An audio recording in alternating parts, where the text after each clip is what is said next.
साल 2169 में लोग आनुवंशिक रूप से ऐसे डिजाइन किए गए हैं कि उनकी उम्र 25 साल पर रुक जाती है। उस समय उनकी कलाई पर एक टाइमर दिखाई देने लगता है, जिसमें सिर्फ 1 साल का समय बचता है। आगे जिंदा रहने के लिए उन्हें काम करके समय कमाना पड़ता है, क्योंकि अब समय ही समाज की मुद्रा है। इस सिस्टम की वजह से अमीर लोग लगभग अमर हो जाते हैं। देश को अलग अलग इलाकों में बांटा गया है, जिन्हें टाइम जोन कहा जाता है। इनमें सबसे अमीर इलाका है न्यू ग्रीनविच। वहीं दूसरी ओर गरीब इलाके में विल अपनी मां राहेल के साथ एक छोटे से अपार्टमेंट में रहता है। दोनों किसी तरह रोज का गुजारा करते हैं। विल कभी कभी टाइम फाइट करके पैसे यानी समय कमाना चाहता है, लेकिन राहेल उसे मना करती है, क्योंकि इसका अंत कभी अच्छा नहीं होता। विल एक उदार इंसान है। जब भी वह किसी जरूरतमंद से टकराता है, जैसे एक बार सड़कों पर एक युवा लड़की माया से, तो वह अपना थोड़ा सा समय उसे दे देता है ताकि वो भी जिंदा रह सके। विल और उसका सबसे अच्छा दोस्त बोरेल स्थानीय फैक्ट्री में काम करते हैं। वहां खाने पीने की चीजों की कीमतें रोज बढ़ती रहती हैं और अक्सर लोग सड़कों पर समय खत्म होने से मरे हुए मिल जाते हैं। फैक्ट्री मजदूरों को हर दिन के हिसाब से समय देती है, लेकिन अक्सर बहाना बनाकर उन्हें कम भुगतान कर देती है। एक शाम विल एक बार में जाता है। वहां वह बोरेल से मिलता है। उसी बार में एक अजीब आदमी सबको ड्रिंक पिला रहा होता है। यह आदमी हेनरी है, जिसकी कलाई पर पूरे 100 साल का टाइमर चल रहा होता है। विल हैरान होता है कि इतना अमीर आदमी यहाँ गरीबों के इलाके में क्या कर रहा है। वह हेनरी को चेतावनी देने की कोशिश करता है कि यहाँ के गैंगस्टर उसका समय छीन लेंगे, लेकिन हेनरी ध्यान नहीं देता। जैसा कि विल को डर था, मिनटमैन का नेता फोर्टिस वहां आता है और हेनरी को टाइम फाइट के लिए चुनौती देता है। बार में बाकी सब लोग भाग जाते हैं, सिर्फ विल छिपकर वहां रुक जाता है और चुपचाप सब कुछ देखता है। हेनरी चुनौती स्वीकार कर लेता है। हेनरी गैंगस्टरों से बचने के लिए बाथरूम जाने का बहाना करता है। जैसे ही गार्ड उसके साथ जाता है, विल मौका पाकर हेनरी को लेकर पिछले दरवाजे से भाग जाता है। दोनों कुछ ब्लॉक दूर जाकर एक पुराने छोड़े हुए कारखाने में छिप जाते हैं। वहां सुरक्षित होने के बाद विल हैरान होकर पूछता है कि एक अमीर आदमी यहाँ गरीबों के इलाके में क्या कर रहा है। हेनरी बताता है कि वह न्यू ग्रीनविच से इसलिए भागा है क्योंकि उसकी उम्र 105 साल हो चुकी है और अब वह जीने से थक गया है। यह सुनकर विल हैरान होता है और उसे यह बेवकूफी लगता है। हेनरी समझाता है कि इस सिस्टम में जीवन की लागत बढ़ती ही रहती है, ताकि गरीब लोग मरते रहें और अमीर हमेशा जिंदा रह सकें। रात को दोनों वहीं सो जाते हैं। सुबह जब हेनरी उठता है, तो वह अपना लगभग पूरा समय विल को दे देता है और सिर्फ 5 मिनट अपने पास रखता है। वह खिड़की पर एक मैसेज छोड़ देता है, मेरा समय बर्बाद मत करना। थोड़ी देर बाद विल उठता है और खिड़की से देखता है कि हेनरी पुल पर बैठा है। कुछ ही देर में उसका टाइम खत्म हो जाता है और वह वहीं मर जाता है। इसके बाद विल अपने दोस्त बोरेल के घर जाता है। वहां उसकी पत्नी ग्रेटा और उनका छोटा बच्चा होता है। विल बोरेल से अकेले में बात करता है और उसे 10 साल का समय देता है, क्योंकि वे 10 साल से दोस्त थे। शाम को विल अपनी मां राहेल का इंतजार करता है, लेकिन वह बस स्टॉप पर नहीं पहुंचती। असल में राहेल के पास सिर्फ 1.5 घंटा बचा होता है और उसी दिन दोपहर में बस का किराया बढ़ गया था। उसके पास पैसे यानी समय कम पड़ गए और अब उसे घर पहुंचने के लिए 2 घंटे पैदल चलना पड़ रहा है। विल को जब यह बात समझ में आती है, तो वह दौड़ पड़ता है। राहेल भी अपनी आखिरी ताकत से भागती है। माँ और बेटा सड़क के बीच में मिलते हैं, लेकिन बहुत देर हो चुकी होती है। राहेल का टाइमर खत्म हो जाता है और वह विल की बाहों में मर जाती है। अगली सुबह पुलिस जैसी एक एजेंसी, जिसे टाइम कीपर्स कहा जाता है, हेनरी की लाश नदी में ढूंढ लेती है। एजेंट लियोन को शक होता है कि हेनरी की हत्या उसके समय के लिए हुई है। वह अपने आदमियों को सुरक्षा कैमरे चेक करने का आदेश देता है। कैमरे में एंगल सही नहीं होने की वजह से हेनरी के गिरने का पल साफ नहीं दिखता, लेकिन उनमें विल का चेहरा नजर आता है। इससे टाइम कीपर्स को लगता है कि हेनरी की मौत के पीछे विल का हाथ है। इस बीच अपनी मां की मौत के बाद विल बदला लेने की ठान लेता है। अपनी मां की मौत के बाद विल खुद को एक अमीर आदमी बताकर एक लिमोजिन किराए पर लेता है। ड्राइवर उसे न्यू ग्रीनविच ले जाता है। हर बार सीमा पार करने पर उसे भारी कीमत चुकानी पड़ती है। शहर पहुंचकर विल एक अच्छे होटल में रुकता है। वहीं उसकी मौजूदगी पर अमीर लड़की सिल्विया की नजर पड़ती है। आराम करने के बाद विल होटल में खाना खाता है। सिल्विया दूर से उसे देख रही होती है। वेट्रेस समझ जाती है कि विल यहाँ का नहीं है, लेकिन चूंकि वह उसे अच्छी टिप देता है, इसलिए वह मदद करते हुए कहती है कि अगर विल कैसीनो जाने वाला है तो उसे बेहतर कपड़े पहनने चाहिए। विल कई टाइम जोन पार करके यहाँ आया होता है और ये गतिविधि टाइम कीपर्स के लिए संदिग्ध लगती है। एजेंट लियोन को भी उसका पीछा करने का आदेश मिल जाता है। शाम को विल एक अच्छा सूट खरीदता है और कैसीनो पहुंचता है। वहां क्योंकि वह सदस्य नहीं होता, उससे प्रवेश के लिए पूरे 1 साल का समय दान मांगा जाता है। वह पोकर खेलने बैठता है। उसी मेज पर उसकी मुलाकात मिस्टर वेइस से होती है, जो बहुत अमीर आदमी है और समय उधार देने का कारोबार करता है। वेइस हमेशा बड़े दाम लगाता है। वहीं सिल्विया, जो वेइस की बेटी है, सिर्फ देखने के लिए टेबल पर आती है। विल लगातार जोखिम उठाते हुए अपना सब कुछ दांव पर लगा देता है, लेकिन यह दांव सफल होता है और वह गेम जीत जाता है। इससे वेइस प्रभावित होता है और विल को अपनी अगली पार्टी का न्योता देता है। अगले दिन विल एक महंगी कार खरीदता है और वेइस की पार्टी में पहुंचता है। वहां सिल्विया उससे मिलती है और नृत्य के लिए आमंत्रित करती है। बातचीत के दौरान वे अंदाजा लगाती है कि विल शायद गरीब इलाके से आया है। सिल्विया बताती है कि कभी-कभी उसे गरीबों से ईर्ष्या होती है, क्योंकि वह हमेशा अपने पिता के पहरेदारों से घिरी रहती है और उसके पास असली आजादी नहीं है। वह चाहती है कि काश वह भी कभी कोई बेवकूफी या अर्थपूर्ण काम कर पाती। विल उसे समुद्र तट पर ले जाता है। जब लोग सिल्विया की तलाश शुरू करते हैं तो वह और विल पास की एक गुफा में छिप जाते हैं। विल कहता है कि उन्हें वापस लौट जाना चाहिए, इससे पहले कि वे मुसीबत में पड़ें। इसके बाद दोनों हवेली लौट आते हैं।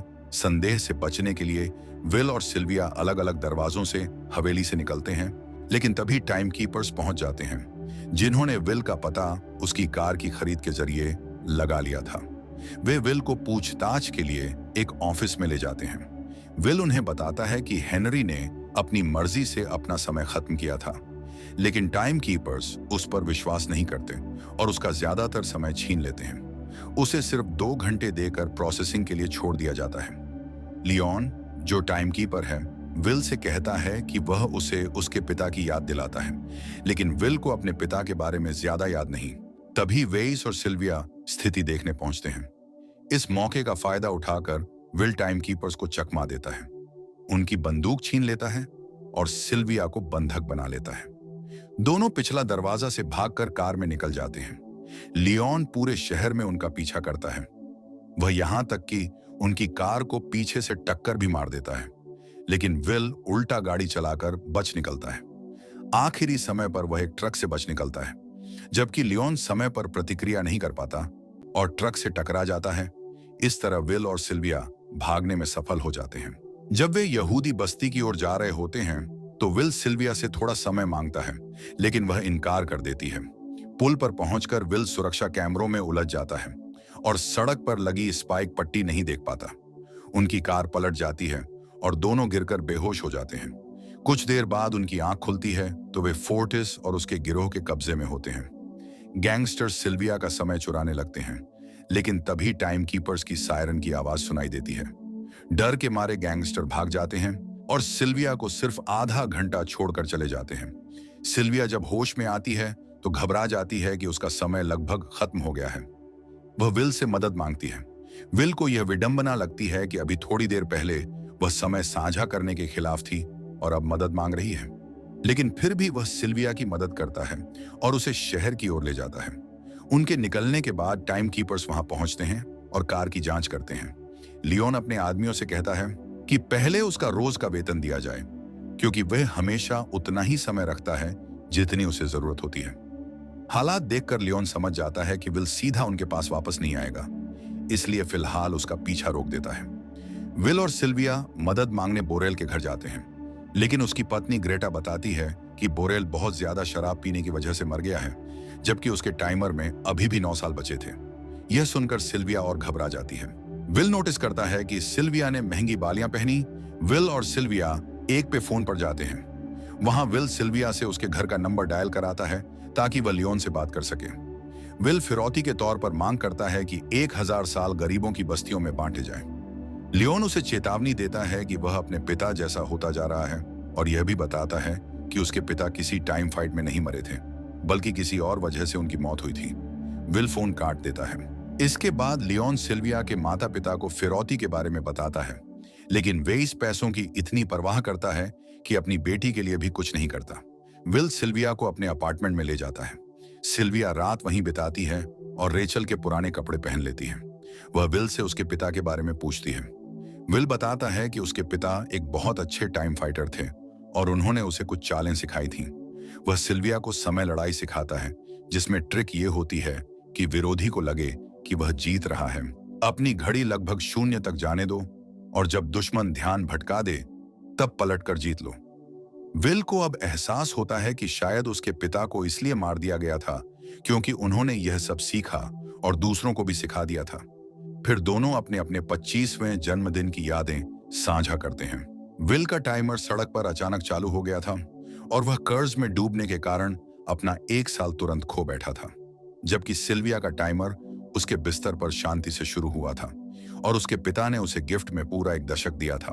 अगली सुबह विल खिड़की से टाइमलाइन बिल्डिंग को देखता है, लेकिन उन्हें पता चलता है कि वेस ने फिरौती नहीं दी। सिल्विया को दुख होता है कि उसके पिता को उसकी परवाह नहीं, बल्कि उसे सिर्फ अपनी दौलत प्यारी है। विल कहता है कि वह अब घर जा सकती है, लेकिन सिल्विया इनकार कर देती है। सिल्विया घर पर फोन करना चाहती है।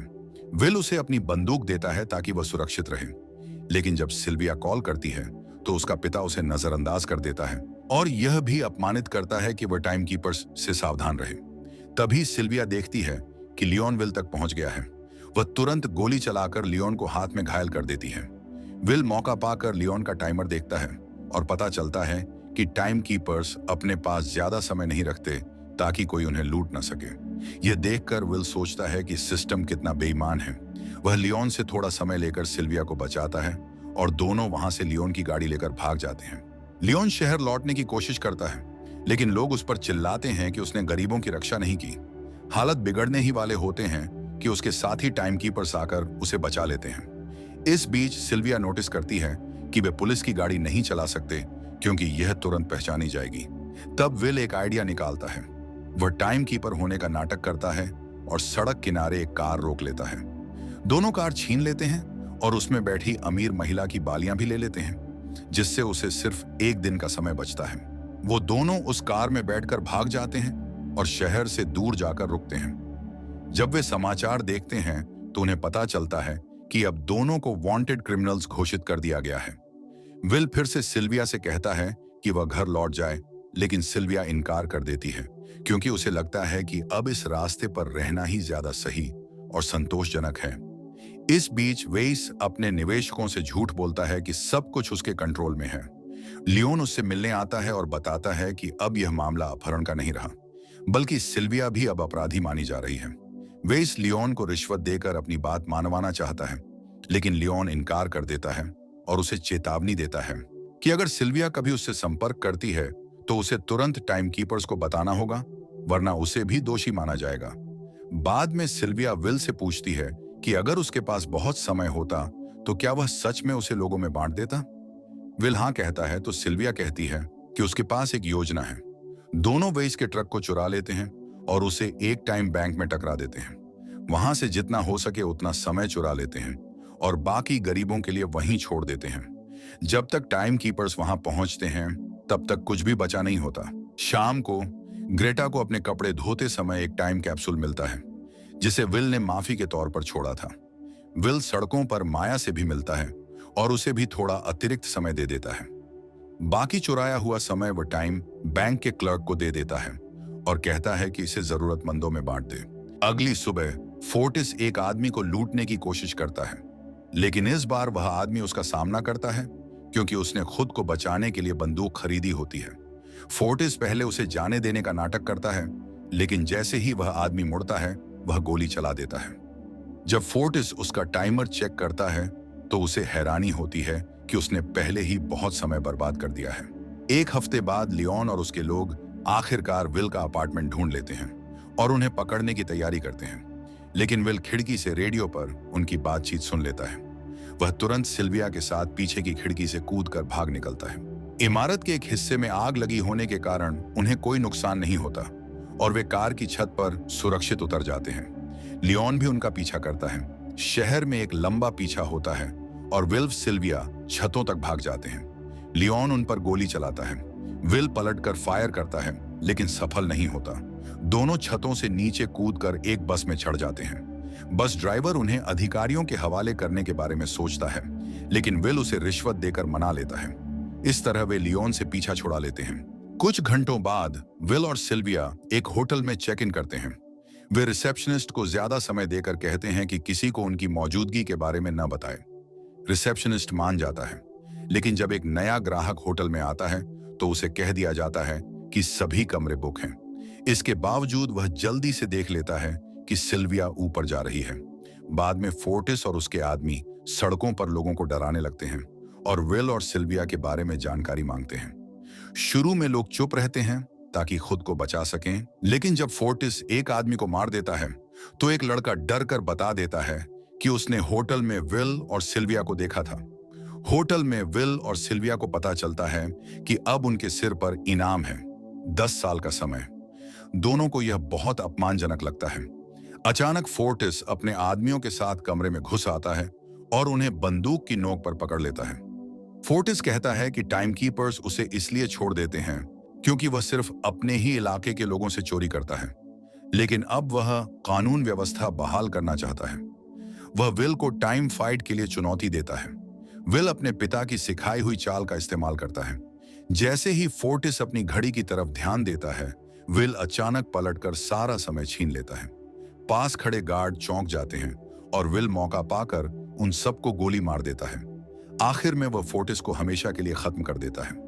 जब टाइम कीपर्स होटल पहुंचते हैं, तब तक विल और सिल्विया वहां से निकल चुके होते हैं। अगले दिन वेइस बहुत घबराया हुआ अपने काम पर जाता है और अपने साथ सामान्य से कहीं ज्यादा गार्ड ले जाता है।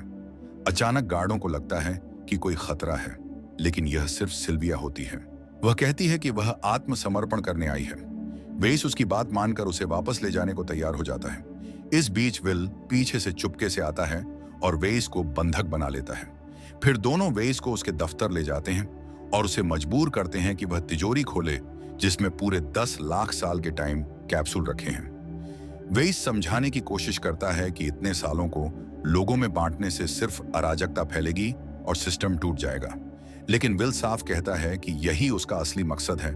दोनों वेइस को उसके ऑफिस में बंद करके भाग जाते हैं। टाइम कीपर्स को जैसे ही यह खबर मिलती है, वे उनका पीछा करने निकल पड़ते हैं। उन्हें रोकने के लिए पुल पर नाकेबंदी कर दी जाती है। लियोन भी उनका पीछा करते हुए पहुंच जाता है। वह इतना व्यस्त हो जाता है कि अपनी रोज की तनख्वाह लेना ही भूल जाता है। गार्ड उन पर गोलियां चलाते हैं, लेकिन विल गाड़ी रोकने के बजाय सीधे बैरियर तोड़कर यहूदी बस्ती की ओर भाग निकलता है। तभी लियोन अपनी कार उनकी कार से टकरा देता है। उस टक्कर के तुरंत बाद विल और सिल्विया माया को टाइम कैप्सूल देकर आत्मसमर्पण करने ही वाले होते हैं कि तभी लियोन वहां पहुंच जाता है। उसे लगता है कि उसने जीत हासिल कर ली है, लेकिन उसी पल टाइमलाइन यह घोषणा करती है कि अब हर किसी के पास समय है। यह सुनकर एक बड़ी भीड़ सड़कों पर आ जाती है और लियोन का रास्ता रोक देती है।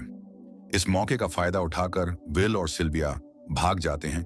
लियोन लोगों को धक्का देकर अपनी कार तक पहुंचता है और फिर उनका पीछा शुरू करता है, लेकिन जैसे ही विल और सिल्विया एक और बैरियर पार करते हैं, लियोन की कार रुक जाती है और उसे पैदल ही पीछा करना पड़ता है। आखिरकार वह दोनों तक पहुंच जाता है। विल अंदाजा लगाता है कि शायद लियोन भी यहूदी बस्ती से ही था। लियोन मान लेता है और कहता है कि बाहर निकलना मुश्किल है, इसलिए हालात ऐसे ही बने रहने चाहिए। फिर वह उन्हें पकड़ने की कोशिश करता है। विल उसे बताता है कि इसका कोई मतलब नहीं है, क्योंकि उसके और सिल्विया के पास सिर्फ कुछ मिनट बचे हैं और वे वैसे भी मरने वाले हैं। यह सुनकर लियोन अपनी घड़ी चेक करता है और देखता है कि उसके पास भी अब कोई समय नहीं है, क्योंकि वह अपना रोज का वेतन लेना भूल गया था। तभी उसका टाइमर खत्म हो जाता है और वह सड़क पर ही मर जाता है। सिल्विया के पास भी सिर्फ कुछ सेकंड बचते हैं। तभी विल को याद आता है कि टाइम कीपर्स की गाड़ियों में अतिरिक्त समय होता है। वह तुरंत लियोन की कार तक भागता है और समय निकालकर सिल्विया तक पहुंचाता है। दोनों आखिरी पल में मिलकर समय साझा कर लेते हैं और बच जाते हैं। इधर वेइस मान लेता है कि अब उसका खेल खत्म हो चुका है। वह अपने कर्मचारियों को कहता है कि अब कुछ भी मत करो। पूरे देश में खबर फैल जाती है कि फैक्ट्रियां बंद पड़ी हैं और लोग टाइम जोन पार करके न्यू ग्रीनविच पहुंच रहे हैं। अधिकारी बार बार कहते हैं कि सब कंट्रोल में है, लेकिन सबको पता है कि अब यह सिस्टम ढहने वाला है। टाइम कीपर्स के ऑफिस में भी लोग हार मानकर अपने अपने घर चले जाते हैं, क्योंकि अब वे कुछ नहीं कर सकते। आखिर में विल और सिल्विया कभी पकड़े नहीं जाते। वे अब सीधे बड़े बैंकों और संस्थानों पर वार करने लगते हैं ताकि यह पुराना सिस्टम फिर से वापस ना आ सके। ये थी इन टाइम की कहानी। दोस्तों, अगर आपको वीडियो पसंद आया हो तो इसे लाइक जरूर करें और ऐसे ही कंटेंट और कहानियों के लिए सब्सक्राइब करना मत भूलें। आपका एक लाइक और सब्सक्राइब हमें और भी शानदार वीडियो बनाने का हौसला देता है।